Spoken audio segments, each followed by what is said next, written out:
Webafowethu kuthiwa siyikhande ziyenzeka. Hhayi, kuthiwa siyikhande ziyenzeka ngempela-ke y'ngane zakwethu. Nayi-ke ingwenya uRibeiro lo esimazi kakhulu lapha kwiMamelodi Sundowns.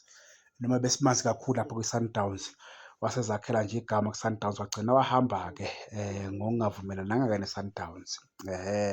Kwase kuba namahebehebezi-ke besiwezwe lokhu egijima ey'nkundleni zokuxhumana left and right. Kuthiwa kungenzeka simbone-ke laphana kwiMamelodi Sundowns egijima ngesizini ezoqala njena. Iy'ndaba ey'tholakalayo-ke zithi-ke lapha-ke uLucas Ribeiro uyahamba impela-ke uya le eTunisia. Uya lena eTunisia njena kulindeke ukuthi-ke aye kuyini-experience-a experience ngathi uzosayina nje iminyaka emithathu lapha. Iminyaka emithathu uRibeiro okusho ukuthi-ke i-deal yakhe ne-Sundowns njengoba ibithembathembisa, angazi-ke konakale kuphi ngoba phela ibithembisa i-deal. Bekushiwo kuwo wonke ama-social media kuthiwa le ngwenya iyabuya ize eMzansi ibuyela kwiMamelodi Sundowns. Kwajabulisa abalandeli abaningi-ke bayo iMamelodi Sundowns ukuthi le ndoda bazoyibona inyathela lapha emagcekeni awalapha kwaMamelodi. So ngathi akusenzeki-ke y'ngane zakwethu, indoda ngathi iya le eTunisia nje lapho kubikwa ukuthi nje izosayina nje iminyaka emithathu. Emithathu. Engicabanga ukuthi-ke icala leli bekuthiwa unecala ne-Sundowns, ngicabanga ukuthi balixazululile ngendlela e-right-ke ngoba phela angeke asayine esesenecala ngapha.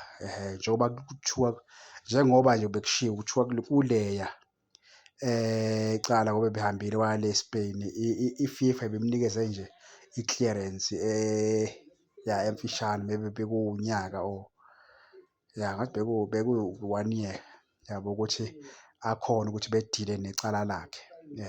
So ngicabanga ukuthi icala lakhona-ke lisolvekile-ke icala lakhona ngoba phela uma ukhumbula kahle umfana omdala lona inkontileka yakhe neMamelodi Sundowns ibiphela ngo-2028.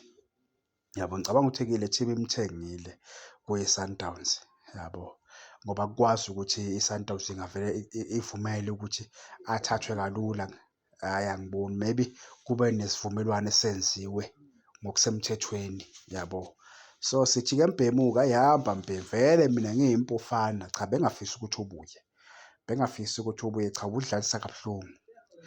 Ubudlalisa kakhulu umfo kaRibeiro, uyinkathazo iphele endlebeni yabo.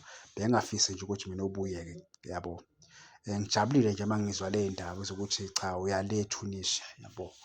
Zingijabulise kakhulu yabo ukuthi awusabuyi la, uzoya le eTunisia yabo. So sithi-ke Mbhemu-ke hhayi sikufisela konke-ke okuhle la uzobe usuya khona, maybe siyodibana sesidibana ko-CAF lapha nalapha. Sokubona lapho-ke udlala nawo futhi i-Sundowns engicabanga ukuthi i-experience ikhona kwi-CAF Champions League bangaphosisi kule sizini esiya kuyo yabo. Ngibonge-ke iy'ngane zakwethu, nibe nobusuku obuhle.